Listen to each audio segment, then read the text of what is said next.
Dance of the Hours string bass. Hello guys, in this video we're going to be talking about all the major difficulties that you may or may not have with this piece. As you can see, the first page just contains half notes, quarter notes, and quarter rest, half rest, and sometimes whole rest. Down here at the bottom you have 3/4, which we're going to talk about all these elements specifically just so that I'm sure that you guys completely understand and follow exactly what's on the page, but just to look at it through. The second page gets a little bit more challenging as far as the mapping of the piece and a little bit more variety of rhythm. So let's start with the first page. As you know, andantino moderato. The speed is moderately slow, so medium slow, and we are in 4/4, which means 4 beats per measure, and quarter notes get the beat. So you have 9 measures of rest. Then you start down bow, fortissimo. After 2 bars, diminuendo. After 2 more bars, pianissimo. So you go from the loudest, almost.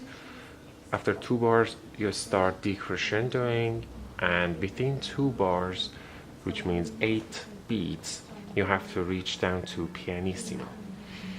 Then don't forget there is a ritardando on measure 16 and 17.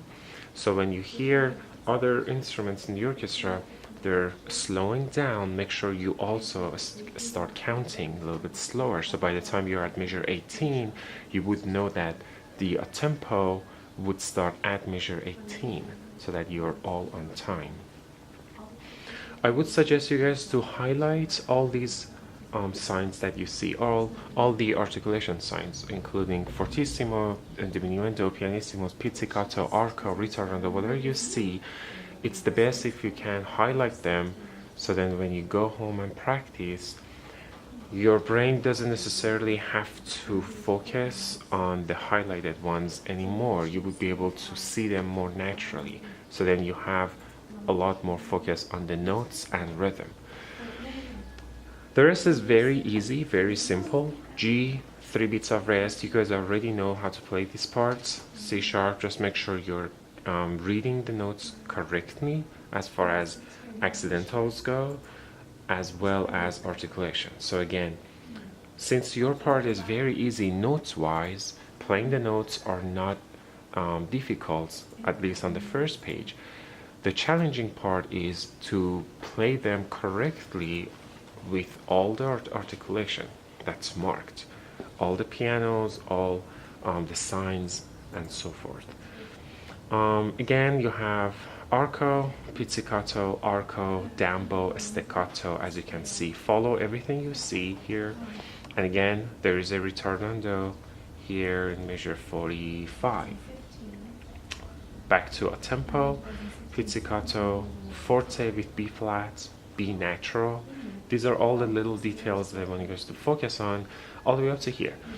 Then at 34, tempo stays exactly the same, but we go from 4/4 to 3/4, which again you already know that. 5 beats of measure, 5 measures of rest, then arco. Now as far as doing all these ties, it's at this point you would be able to do these measures all together because the total would be like 7 beats.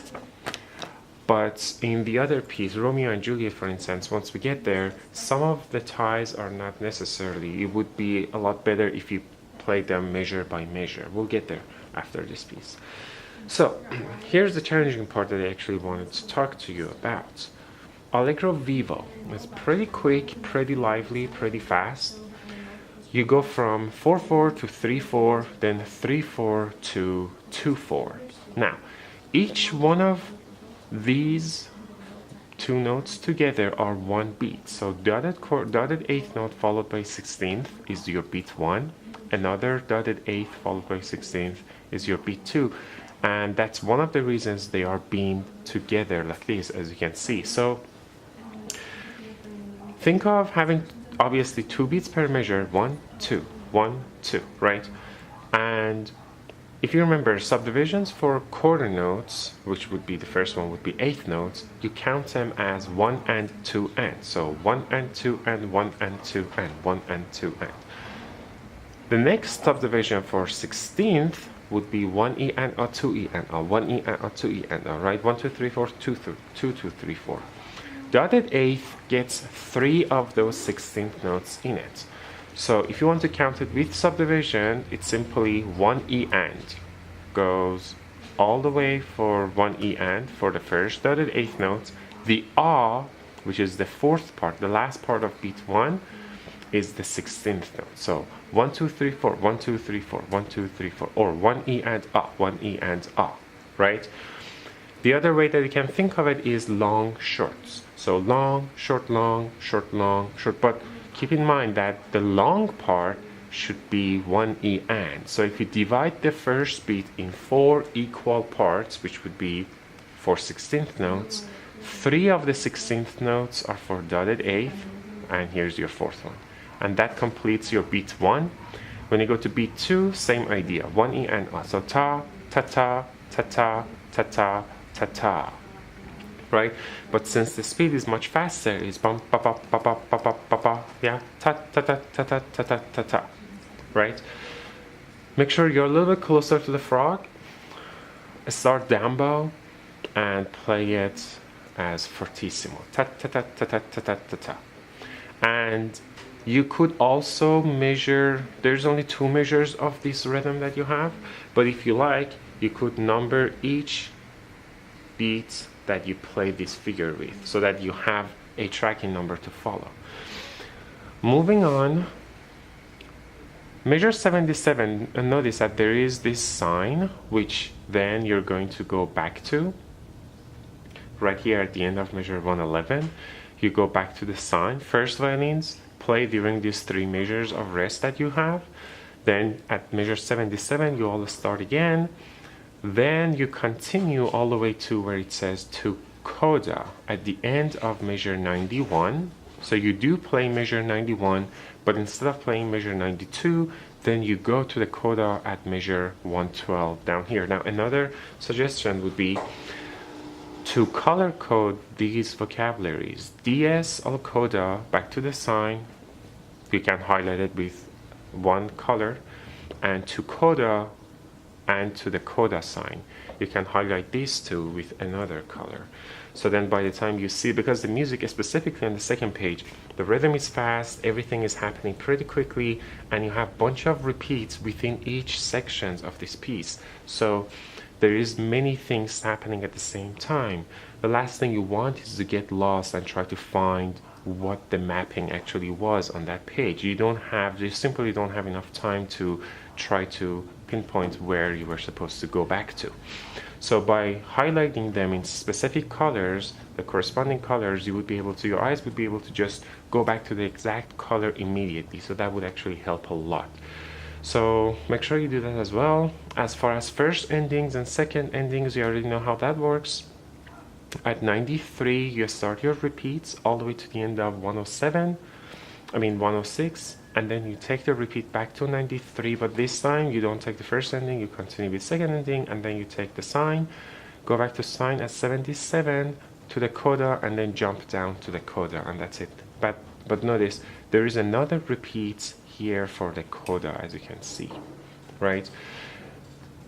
The good news is that the speed, as soon as you hit 73, the speed stays the same all the way to the end of the piece. So you don't actually have to be worried about changing the tempo. Everything stays the same from 73 all the way down to the end. The only exception would be as we get closer to the end, 4 bars from the end, even though it's not marked, we're going to do a very slow ritardando, which means all the quarter notes get a little bit longer and a little bit longer all the way to the end, and then you start down bow for the last measure and you end up bow, as you can see your up bow in the parentheses right here. Just make sure you exaggerate on articulations that from 122 to the end. As you can see, you have accents pick up to the next bars, and at 126 you have a staccato eighth notes for 4 bars. So make sure those are very short, very staccato, and the accented notes are very loud as well. That's all I have to say about this piece. The only thing is that you just have to make sure you adjust to the new tempos as you play this piece, and don't get this part mixed with a different tempo, right? Ta ta ta ta ta ta ta ta ta, and that's it, right? Once you get this part down, you have an idea of how the rest of the piece would work. That's all, guys. Have fun practicing.